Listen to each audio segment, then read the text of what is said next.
gbogbo nǹkan tó dẹ̀ níyẹn gbogbo Libya ò ní nǹkan táwa ní.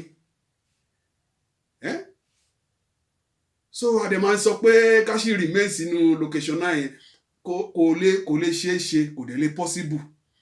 A ní láti lọ ni, a ní láti lọ, a dẹ̀ máa lọ, ẹ fẹ́ o ẹ kọ̀ o, a máa lọ, but ẹ̀bẹ̀ là ń bẹ̀yìn pé kẹ́ fi wálẹ̀ ká máa lọ, because a fẹ́ ogun, a dẹ̀ fẹ́ wàhálà, because àwa náà ti rìn, a ti rí nǹkan tó ń pè lógun. A fẹ́ ogun o, a dẹ̀ fẹ́ wàhálà. À ń bẹ̀yìn pé kẹ́ jọ, kẹ́ facilitate wa ká lè kúrò nínú. A mọ̀ pé àwọn politician, gbogbo ẹ̀yin politician, a mọ̀ pé majority yín, gbogbo yín 90-95% yín, gbogbo yín, you are all corrupt. Gbogbo yín lẹ corrupt. Kò sí kankan nínú yín tó jẹ́ pé ó clean tó lè sọ pé nǹkan báyìí. Gbogbo yín lẹ corrupt. And gbogbo yín bẹ́ẹ̀ ṣe wà yẹn, a mọ̀ èyí tó lè ràn wá lọ́wọ́ nínú yín, a mọ̀ èyí tí ò lè ràn wá lọ́wọ́. Because àti rí many nínú yín tó yẹ pé a sọ fún pé a fẹ́ kúrò ní location 9. Ẹ̀yin náà lè máa sọ pé náà pé tẹ́ bá kúrò ní location 9 sí gbogbo owó tẹ́ ti kó jọ báwo lẹ ṣe máa ná. Ẹ̀yin náà kẹ́ máa worú mentality yẹn. Kẹ́ máa worú mentality yẹn pé gbogbo owó tẹ́yìn ti kó jọ pé báwo lẹ ṣe máa lò pé so lè fọwọ́ sí. A senator ló ń sọ irú ọ̀rọ̀ bẹ́ẹ̀ yẹn. So you are all corrupt. And a dẹ̀ ń sọ fún yín tẹ́ ẹ bá gbogbo nǹkan tá à ń sọ yìí tẹ́ ẹ bá ṣe kò ní rí bẹ́ẹ̀ ṣe ń rò, kò ní rí bẹ́ẹ̀ ṣe ń rò, because ẹ lè máa sọ pé bóyá àwọn ilé wọn kàn ń ṣe àwa tá wá sórí afẹ́fẹ́ àmọ́ nǹkan tá à ń ṣe, àmọ́ nǹkan tá à ń ṣe. Ìgbà tó bá máa délẹ̀ tán sí ẹ̀yin náà lè máa ní pé ẹ máa lọ o, àfẹ́ àwa àfẹ́ ogun, àmọ́ tẹ́ bá gbé ogun yẹn wá àṣà o, tẹ́yìn bá gbé wá àṣà, are ready for everything, but àwa àfẹ́ ogun, we don't need war. So à ń béèrè pé ẹ fún wa ní freedom wa, give us our freedom. We want to become Oduduwa Republic. We want to be free. A fẹ́ free, a fẹ́ kẹ́ fi wálẹ̀ ká máa lọ. Because gbogbo ìyà tá ti ń jẹ yìí, a ti ń jẹ ìyà yìí ó ti pẹ́ náà. Láti ìgbà tó ti bí mi ìrẹ́ ní benefit kankan tí mi rí báyìí. Mi rí benefit kankan. So tí bá ṣe rí èèyàn kan sí tó ṣe ń sọ fún mi pé ká ṣe máa support Odùduwà location 9 pé ká ṣe remain sí ní location 9, ká ṣe remain sí ní location 9 bó ṣe máa da ẹlòmíì máa dìde pé òun ṣe ń defend restructuring. Tẹ́ bá tiẹ̀ lẹ́ ń defend restructuring yẹn, plan wo lẹ ní fún restructuring yẹn? Ṣáwọn olè burúkú tó wà ní house yẹn ló fẹ́ ṣe restructuring? So ẹ jẹ́ ká gbogbo kìíní ẹ jẹ́ fara wa sí, ẹ jẹ́ serious, ẹ jẹ́ ẹnikẹ́ni tó bá dẹ̀ ní opportunity láti ṣe nǹkan tí mi ṣe yìí, ẹ wà nínú ilé yín ẹ máa ṣe, ẹ lè ṣe ju èmi lọ, èmi kan tí mi wá yín báyìí, ẹ lè ṣe ju mi lọ, ẹ wà nínú ilé yín ẹ máa ṣe, so that a lè kàn gbogbo àwọn tó wà nílé, because ṣé rí àwọn tó wà nílé yẹn, àwọn ni the most important people. Àwọn ló wà very important. Yeah, Mr. Focus, good morning. Ẹ káàárọ̀, ẹ káàbọ̀ sórí. So àwọn tó wà nílé yẹn, àwọn ni the most important people. Ẹ jọ̀ọ́ tẹ́ bá ṣe ń wọlé ẹ máa bá wa like ẹ máa bá wa share. Because gbogbo àwa tá wà ń tà ń sìn, à ń ṣe ìwọ̀nba tá lè ṣe, à ń ṣe gbogbo ìta à ń ṣe àwọn ìrìn tó yẹ ká rìn nínú United Nations, àwa tá wà lókè yìí náà la máa ṣe. But àwọn kan náà wà nílé tó yẹ pé àwọn bàbá wa Akíntóyè, ilé náà ti ń jà fún nǹkan tá à ń jà yìí náà. Ilé location 9 yẹn ló wà tó ti ń jà fún nǹkan tá à ń jà yìí. Wọn sọ pé wọ́n fẹ́ lọ sókè òkun pé kó lọ sọ̀rọ̀ nípa ọ̀rọ̀ Oduduwa Republic náà. So àwọn tó wà nílé yẹn wọ́n wà very very very very very very important, because and the only thing ni pé wọ́n ní problem, wọ́n ní situation wọn ò dàbí wọn kò easy fún wọn láti máa sọ pé bóyá wọ́n fẹ́ máa wọ orí internet, báwa ṣe ní access sí internet lókè òkun báyìí. Other Africa countries, ọ̀pọ̀lọpọ̀ many Africa countries ẹ pé wọ́n ní access sí internet bọ́n ṣe fẹ́, many mi ti ẹ fẹ́ sọ̀rọ̀ Europe, mi fẹ́ sọ̀rọ̀ Australia, mi fẹ́ sọ America, káàtì ẹ̀ sọ Africa. tó ní access sí internet tó yẹ pé wọn kò sọ̀rọ̀ pé bóyá data mi máa tán o ìgbà kan àwo kan tẹ́ bá ti rà ẹ ti rà náà nìyẹn ẹ̀dẹ̀ ń lo nǹkan yín lọ ni so it's a something gbogbo àwọn tó wà ń lé nǹkan tẹ́ lè ṣe ń lé ni nǹkan tí mi ṣe yìí ẹ lè ṣe anybody tó bá ní opportunity ẹ lè ṣe jù mí lọ kò sí nǹkan tí ọ̀rọ̀ Odùduwà náà là ń sọ so ẹ jẹ́ ká kíra mọ́ ká dẹ̀ ṣe gbogbo kìíní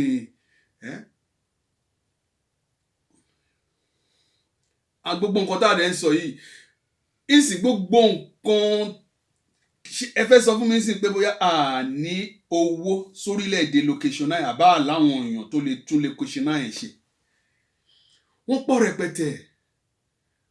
rẹpẹtẹ ẹni tó bá fẹ́ pé ẹ lè pè wọlé o ẹ lè pè wọlé so that ká fi ọ̀rọ̀ yéra wa tẹ́nibọ̀dì bá fẹ́ pè so àwọn èèyàn pọ̀ rẹpẹtẹ tó jẹ́ pé nínú location náà yẹn wọ́n lè ṣe ìrànlọ́wọ́ wọ́n ní ìmọ̀ wọ́n ní òye tó lè fi tún location náà ṣe but wọn ò fẹ́ ṣe gbogbo wọn yẹn wọ́n máa kó sápò ara wọn gẹ́gẹ́ bí mi ṣe ń sọ báwo ni òṣèlú tí ò ní ṣọ́ọ̀bù kò ní kọ́ńpìnì kò ní ilé iṣẹ́ ó dẹ̀ máa ní private jet mẹ́ta àìmọye bẹ́ẹ̀ àwọn senators àìmọye bẹ́ẹ̀ tó máa ní wọn rẹpẹtẹ ẹ̀dẹ̀ máa jà fún títàpọ̀ ara yín nìkan ṣoṣo ẹ̀ẹ́dẹ̀ ní ro tàwọn ọmọ tí yà ń jẹ so ẹ jọ̀ọ́ ẹ fi wálẹ̀ ẹ jẹ́ ká máa lọ because ọ̀pọ̀lọpọ̀ ọ̀nù yín tẹ́lẹ̀ lówó yẹn a mọ̀ pé ọ̀pọ̀lọpọ̀ ọ̀nù yín ò rẹ́dì láti ẹ̀ ti fọwọ́ sí nǹkan tá à ń ṣe yìí rẹ́dì èèyàn bíi Tinubu kò rẹ́dì Tinubu ò rẹ́dì bàbá Ọbásanjọ́ mi tí ì lè sọ but àwọn gan tó bá gbọ́n fẹ́ ṣèrànlọ́wọ́ fún wa ó yẹ kó ti ṣe fún wa ti pẹ́ kílù yẹn kó ti dájú bó ṣe dà yìí lọ wọn rẹ́dí àkọlé máa blame kíní Buhari ò ṣe kankan Buhari zero kò ṣe kankan but lè máa blame Buhari pé Buhari ní kíní gbàkan àwo kan àwa gangan ni problem orílẹ̀-èdè location náà yẹn àwa gangan ni tẹ bá ní Buhari tẹ́yìn náà tẹ bá débẹ̀ àárín nǹkan tẹ fẹ́ lọ ṣe náà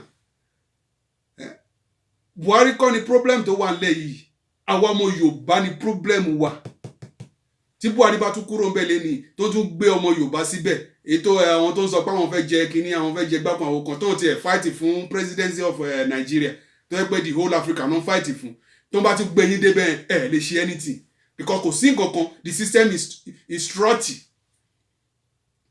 system yẹn ti corrupt ẹ̀yin náà ẹ̀wẹ̀ tó ní kó máa fight corruption òun ló tún kó gbogbo owó tó ń gbà tó tún kó sápò ara ẹ̀ so irú ìlú wo nìyẹn ìgbà òní nìyẹn fẹ́ dà so ẹ má máa sọ fún mi pé location náà yẹn sì máa dà tí n bá ń ṣì ra àwọn kan ṣì wà because kì í ṣe pé bí wọ́n ti wò ó pé there is no any other possibility for them so they have to be wọ́n ní láti máa follow system yẹn bẹ́ẹ̀ ni but lè follow ẹ̀ tá bá ní ká máa wò yín ràn báyìí àwọn ọmọ wa wọ́n sì máa bá gbogbo ìyá yìí ńlẹ̀ so a ní láti kúrò nínú location náà yìí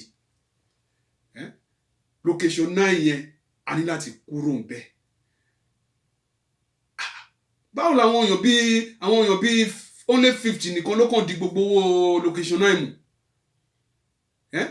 ẹ dẹ̀ máa kó gbogbo owó yẹn kì í ṣe pé máa fi invest sí orílẹ̀-èdè location náà ẹ máa kó ẹ lọ fi invest sí another country ẹ lọ tọ́jú ẹ̀ sí another country ẹ̀yin náà ẹ wo Abacha gbogbo owó tó ní ó lọ kó sí Europe ìgbà tó ṣẹlẹ̀ tán sí wọ́n block gbogbo ẹ̀ so tẹ́ bá tiẹ̀ tún kówó yìí tẹ́ tún fi ń ṣe company tẹ́ fi ń employ àwọn èèyàn táwọn èèyàn ń ṣiṣẹ́ ṣé bí ó sì máa ran ìlú lọ́wọ́ náà but ṣe gbogbo yẹn ṣe kàn ń kó gbogbo owó yẹn kó sápò àwọn kan máa sọ pé náà pé ká máa kó ẹni tí ó bá ti ṣe nǹkan tó yẹ kó ń ṣe a ní láti sọ̀rọ̀ sí bíbá yìí ni a ní láti sọ̀rọ̀ sí tó bá pẹ́ láti ṣépè fún ni a máa ṣépè fún ni but èmi rí i pé èpè ò jẹ́ nǹkan kan èpè yẹn ó máa jẹ́ kó máa sanra ni so kò sọ̀rọ̀ èmi need láti ṣépè fún anybody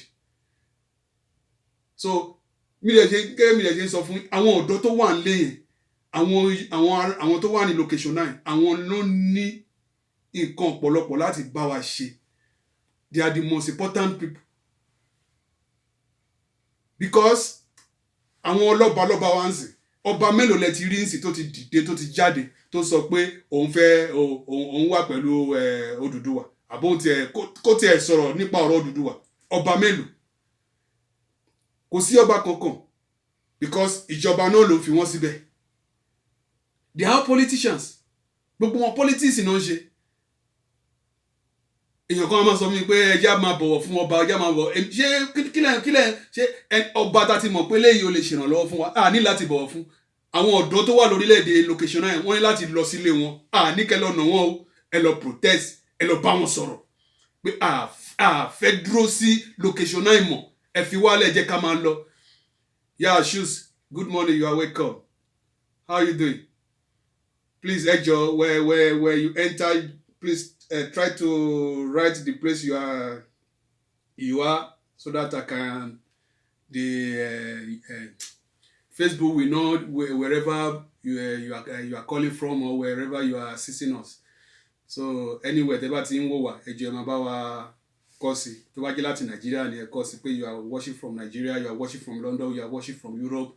Gbogbo kìíní yẹn náà Facebook máa fi ń boost system ni so wọ́n fi mọ̀ pé kì í ṣe pé bóyá Brazil nìkan náà ti ń wò so the whole world náà ti ń wo gbogbo kìíní yẹn.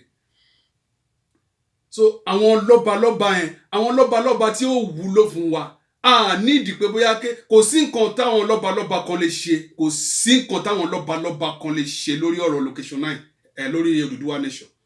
Gbogbo àwọn lọ́balọ́ba yẹn they are under presidency, they are under government wọ́n wà nínú government wọ́n wà nínú politics gbogbo wọn they are all the kings are politicians. So taba ní pé bóyá kán máa ń ṣe gbá kan owó kan ya Prince ẹ káàbọ̀ sórí ètò wa taba ní pé káwọn àwọn balọ́balọ́ba náà you are welcome àwọn lọ́balọ́ba yẹn àwọn ọ̀dọ́ wa tó wà lórílẹ̀‐èdè location náà yẹn a ní láti mobilize wọn kán lọ sílé àwọn lọ́balọ́ba yẹn because àwọn lọ́balọ́ba yẹn kò sí kankan nú wọn kò sí kankan téèyàn kan bá ṣe ń parọ́ fún yín lórí íńtánẹ́ẹ̀tì yìí pé ká máa bọ̀wọ̀ fún àwọn àgbà kan ìgbà kan àwo kan gbogbo wa lọmọlúwàbí kò sí ẹni tí ó kì í ṣọmọlúwàbí àdẹ̀ sí lọ́rọ̀ pé bóyá ọ̀rọ̀ 1960 1970 mọ̀ tá bá máa ṣe nǹkan a ní láti ṣe kó wà transparency kí transparency wà bẹ́ẹ̀ kì í ṣe pé bóyá kéèyàn wọn máa sọ pé bóyá ẹja bọ̀wọ̀ fún eléyìí ẹja bọ̀wọ̀ fáwọn kan tẹ́bá ní ká bọ̀wọ̀ fáwọn ẹ máa bú àwọn kan ẹ fẹ́ máa fún àwọn ọmọ Yorùbá lẹ̀ ìyẹn kò make sense now it doesn't make sense. If you want to insult politicians tó ń lówó tó ń kówó jẹ tó ń ṣe everything we have to insult every one of them. We don't need to say that we have to separate Yorubas or separate Igbo or insulting Buhari alone. No, Buhari we know that he's a criminal. He's a rogue. But lè sọ pé bí a ká máa bú wọn lé Buhari nìkan gbogbo àwọn tó jọmọ Yorùbá yẹn gbogbo all of them gbogbo wọn la máa bú la máa sọ̀rọ̀ sí. Discrimination here now. That's what they call discrimination. So ẹ̀yin bú Buhari ẹ wá ní kẹ́ má máa bú Tinubu kẹ́ má bú Ọbásanjọ́ tó ń ṣe nǹkan kan fún wa ó ṣíránù nìyẹn náà àmọ́ nǹkan tá à ń ṣe ni gbogbo àwọn dẹ̀dẹ̀ lẹ́wọ̀n ká máa respect ká máa fún ní respect yìí they are not ready. Tinubu wọn ò ready láti ṣe nǹkan kan kò ready láti ṣe anything lórí ọ̀rọ̀ Odùduwà nation kò ready. So ẹ̀dẹ̀ máa ní ká máa respect ká máa whoever want to call can call ẹnikẹ́ni tó bá fẹ́ pè ẹ lè pè so that ká lè fi ọ̀rọ̀ yí ọ̀rọ̀ wa. Even if you want to call in any language, just call in any language. I will tell the people what we discussed. There's no problem. This is my own channel. I can do whatever I like. So don't bother yourself. Ẹ má worry ara yín. Ẹ lè pè lórí èdè tẹ́ bá. But the priority ní báyìí Yorùbá ni. Yorùbá is the priority here. so kí ṣe kéèyàn máa sọ pé bóyá ìlú ò dáa, the country is no good, the country is rotty, and you will be saying that ẹ jẹ́ ká bọ̀wọ̀ fẹ́wọ́ eléyìí, ẹ jẹ́ ká fàwọn eléyìí lẹ̀, ẹ jẹ́ ká máa fọwọ́ pa àwọn eléyìí lára. Gbogbo yín olè ní gbogbo yín, olè ní gbogbo yín. You are all thieves, you are all criminals. Owó lẹ̀ ń wá, owó lẹ̀ ń wá. Need láti bọ̀wọ̀ fún anybody. We are no more children. Gbogbo wa, we are no more kids. Ká máa bọ̀wọ̀, ká máa bọ̀wọ̀, ká máa bọ̀wọ̀, ká máa bọ̀wọ̀, ká máa bọ̀wọ̀, ká máa. Gbogbo yín la máa ṣépè fún, gbogbo yín la máa sọ̀rọ̀ sí. Nǹkan tá bá lè ṣe la máa ṣe fún yín. Àwọn ọ̀dọ́ tó wà lórílẹ̀-èdè location 9 a máa sọ fún gbogbo wọn. A máa try láti máa mobilize wọn sí. Àwọn lọ́balọ́ba yẹn àti bàbá Gani Adams náà. Kó má máa sọ fún wa pé bóyá pé àwọn ń dúró de bàbá kan. Bàbá náà lẹ́yìn bàbá Gani Adams. Bàbá ni bàbá náà lẹ́yìn. Ẹni láti take a step. Ẹni tó bá lóun fẹ́ jà fún kan. Kì í ṣe pé bí ẹlẹ́ fẹ́ jà fún kan ẹ máa wà nínú ilé. Ẹ kàn máa kákan máa sọ̀rọ̀. Ká máa ṣe gbákan àwo kan. Ẹni láti volunteer, ẹni láti gbé ẹ̀mí yín kalẹ̀ ni. Gbogbo gbàtẹ́ fi ń ṣe gbogbo kinní ní lẹ́kọ̀ọ́ yẹn gbákan àwo kan. Ṣebí ẹ̀ ń ṣe fún kankan náà ni. So lè wá sọ ń sìn pé bóyá àwọn kan ẹ̀ ń dúró dé àwọn kan. Àwọn wo lẹ̀ ń dúró dé? Àgbàlagbà lẹ́yìn náà. Pé ẹ̀ ń dúró dé àwọn bàbá wa. Ẹ̀yin kọ́ oyè tó fi yín jẹ yẹn kò kí ṣe. You are just a king. So ẹ máa gbé ọ̀rọ̀ pé bóyá ọ̀rọ̀ politics ìgbákan àwo kan kọ́kọ́ pé ẹ ṣì ń dúró de àwọn àgbà kan. Àwọn ọ̀dọ́ yẹn la máa mobilize yín sí tó máa wá bó ṣe máa wá sílé yín. Kì í ṣe pé bí àwọn kan wá náà yín o, kì í ṣe pé bí àwọn kan wá pa yín o, kì í yà bèrè fún gbogbo yẹn o. They will be coming to each one of you. Kó máa wá, wọ́n máa wá sílé sí sọ́dọ̀ yín, sọ máa wá sílé yín. Láti wá protest. Àwọn sọ fún yín pé nǹkan tá fẹ́ leléyìí. Because tí ó bá tẹ́ bá ń fi pé bóyá ó ń dẹrùn, kò dẹrùn fún wa. Kẹ́ má dẹ̀ fi pé bóyá kàn sọ̀rọ̀ lásán níbà yìí. Ó máa jẹlẹ̀. It will happen. Odùduwà has come to stand. Kì í ṣe pé bóyá pé kéèyàn kan máa sọ pé bóyá ìgbà kan àwọn irọ́ ni. It may take long. Ó lè pẹ́. Kò dẹ̀ ní pẹ́. It will not long. Àwa pẹ̀lú Igbo. Bẹ́ẹ̀ni ṣe wà yìí, I'm ready. Tí Igbo bá ní pé àwọn ti ready sí láti ṣe pé bóyá káwọn tiẹ̀ máa lọ kájọ sọwọ́pọ̀ kájọ máa ṣe gbogbo kinní yẹn. I'm ready to follow them. All of us, we go. We come on for that location 9. I know they support this separation before. But when I sit down, I realize that this is not right. What is happening? Nǹkan tó ń ṣẹlẹ̀ sí wa lórílẹ̀-èdè location 9. The thing no dey normal. I've been to many countries. In Africa countries, I don't want to say America, I don't want to say Europe, I don't want to say Australia.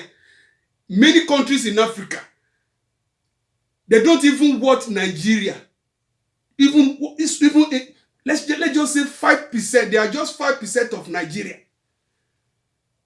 Sorry, 1% of Nigeria. They don't watch Nigerians. But you see the way they are living. They live fine. They live normal. They respect their citizen. Wọ́n respect the citizen wọn. Ẹ̀yin máa sọ pé ìgbàkun àwo kan pé if you don't know what you are fighting for, it's better you sit down at home, be eating your fufu. You are fighting for freedom. We don't need to be saying that ní pé bóyá ká máa sọ pé bóyá fẹ́ respect èèyàn kan pé ìgbàkun àwo kan. Ẹ já kó gbó òṣìránu ní àtàrúgbó àtàgbàlagbà. Anyone tá bá sì mọ̀ pé wọ́n sì wà useful fún wa. Whoever we know that is still useful for us, we will give them respect. We go to give them respect. I'm máa fún wọn ní respect. But when we see that you are not more useful to us, we don't need láti fún yín ní respect. We don't need it. Yeah, Abi Faith, good morning. You are welcome. Please, bẹ́ẹ̀ ṣe ń wọlé, máa bá wa share. Try to be sharing it and love it. ẹ máa bá wa share, ẹ máa dẹ̀ máa bá wa love ẹ ṣeun gan, ẹ káàbọ̀ sórí AK Ọlá Odùduwà channel. So gbogbo kíní ẹ máa kéèyàn kan máa sọ pé bóyá ìgbà kan àwo kan, gbogbo yín la máa ṣépè fún, gbogbo yín la máa sọ̀rọ̀ sí. èmi máa sọ̀rọ̀ sí táwọn tó sì ń sọ pé bóyá ká máa fọwọ́ pa yín lórí, ká máa fọwọ́ pa yín, a ti mọ̀ pé àwọn eléyìí Rukayat, Rukai, good morning, you're welcome. Gbogbo àwọn tá à ń sọ pé àwọn eléyìí ló máa ṣe kíní, ká máa bọ̀wọ̀ fún wọn, ká máa respect wọn, a dẹ̀ ti mọ̀ pé àwọn people yìí wọn ò ní benefit kan tó lè ṣe fọ́rọ̀ Odùduwà. Àwọn kan náà máa gbọ́ Odùduwà fún wa, àwọn kan náà máa lọ sí United Nations, kò sí nǹkan tó lè fi ṣèrànlọ́wọ́ fún wa. So respect wo lè fẹ́ ká wá fún wọn sí? Respect wèrè wo nìyẹn lẹ́ni ká fún wọn? Ọjọ́ tí inú bá bí mi báyìí máa lọ èpè nìkan ni màá máa ṣẹ́ fún yín lórí bíbá yìí. Èpè ni màá máa ṣẹ́ fún yín. The only thing ni pé èmi need èpè because èmi rí pé kò lè ṣe kankan fún yín. Èpè yẹn ń fún yín lágbára sí ni.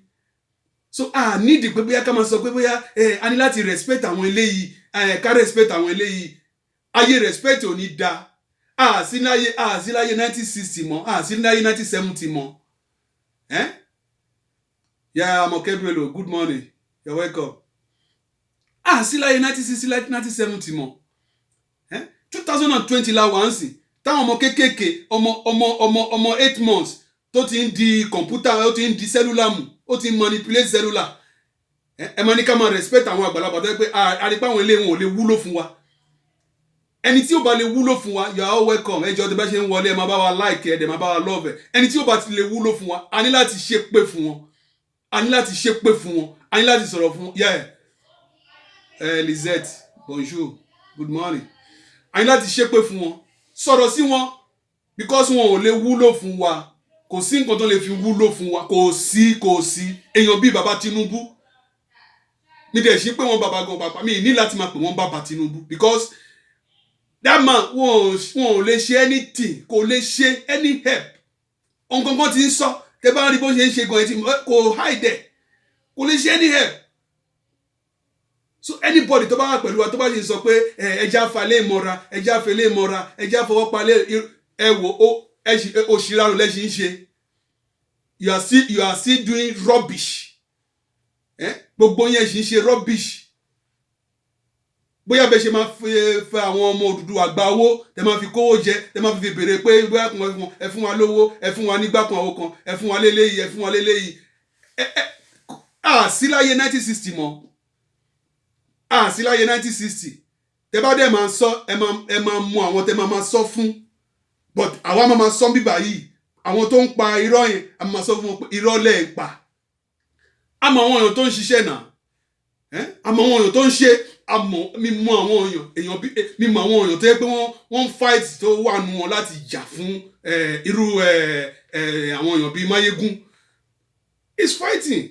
Àbúrò mi yẹn náà Koiki, òun náà ó ń jà fún kíní Ọ̀ṣátọ́lá, ó ń jà. Àwọn other ones like that, there are many, they are fighting. But kì í ṣe pé kẹ̀kọ́ wà lórí afẹ́fẹ́ kẹwàá kàn máa sọ̀rọ̀ pé a nídìí ìgbákun àwo kan Koko Baba Aṣáṣù. Èmi bẹ́ẹ̀ mi ṣe wà ní báyìí, mi ìbèrè owó lọ́wọ́ anybody. I don't ask for any, mi ìbèrè owó lọ́wọ́ anybody. Mi ìbèrè owó, mi tiẹ̀ ní ìdẹ̀.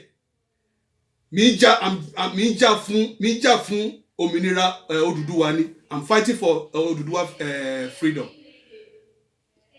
Because by asking, tí n bá ń bèrè owó lọ́wọ́ bí àwọn tó ń bèrè náà kì í ṣe pé bí àwọn mi sọ pé bí àwọn ṣe nǹkan tó burú o. Tó bá ń bèrè pé bí àwọn fẹ́ fi ṣe rédíò, which is normal.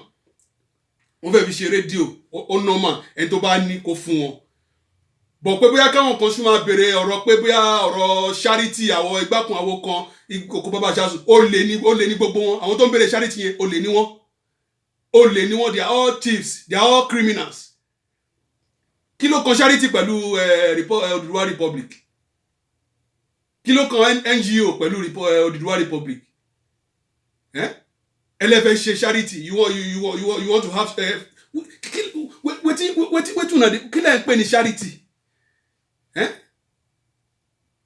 When you say charity, ẹjọ́ tẹ́ bá ṣe ń wọlé ẹ máa bá wa like ẹ dẹ̀ máa bá wa love ẹ. Ibi báyìí tẹ́ bá ní pé bóyá ká máa fọwọ́ pa àwọn kan lórí èmi ìfọwọ́ pa anybody tó bá tún jẹ́ bàbá ti tèmi ni ò ṣe nǹkan tó da kọ̀ọ̀sẹ́ ní Odùduwà kínní màá sọ fún wọn pé bàbá nǹkan tẹ́ ṣe yìí kò rí bẹ́ẹ̀ ẹ change tó ń bá dẹ̀ change a máa sọ̀rọ̀ sí wọn ni because àsíláyé yẹn mọ́ we are no more we are àsíláyé 1960 1970 mọ́ 2020 láwà ìyà tá ń jẹ yìí ó ti tó náà a ti ń jẹ ìyà yìí èní kọ́ la ti ń jẹ ìyà yìí náà we have been suffering no be today for long. I never see one thing wey Nigeria government do for me since I was born. I never see wetin what Nigeria government do for me. I never see am. I cannot, and since when I was ìgbà tí mi wà lórí Odùduwà TV radio, bá ṣe máa ń sọ náà nìyẹn, I was saying this, but I have never seen a person kó tiẹ̀ jáde kó sọ pé nǹkan báyìí ní Nàìjíríà ṣe fóun. àárí pé nǹkan báyìí ẹni tó bá fẹ́ pé ẹ lè pè o ká fi ọ̀rọ̀ yí ọ̀rọ̀ ká fọ̀rọ̀ so àárí pé èèyàn kan báyìí ò pè wọlé báyìí gbogbo àwọn tó ń pè é pè náà ń ṣẹ́ fún yín ẹ̀dẹ̀ sì máa sọ pé ká máa bọ̀wọ̀ fáwọn you will still continue saying that we should respect these people. Irrespect wo la fẹ́ ní fún wọn a ní láti ṣépè fún wọn ni a ní láti sọ̀rọ̀ sí wọn ni. To me èpè yẹn ò jẹ́ anything because èpè yẹn bí pípa pọ̀pẹ́ wá ní pé ẹ bọ̀wọ̀ fágbà ẹ bọ̀wọ̀ fún kinní kan àwọn kan ní gba Odùduwà we won't take this Odùduwà we are looking for we no go take am. If you dey talk of say respect we put the respect for bush. We can respect which kind respect be that one.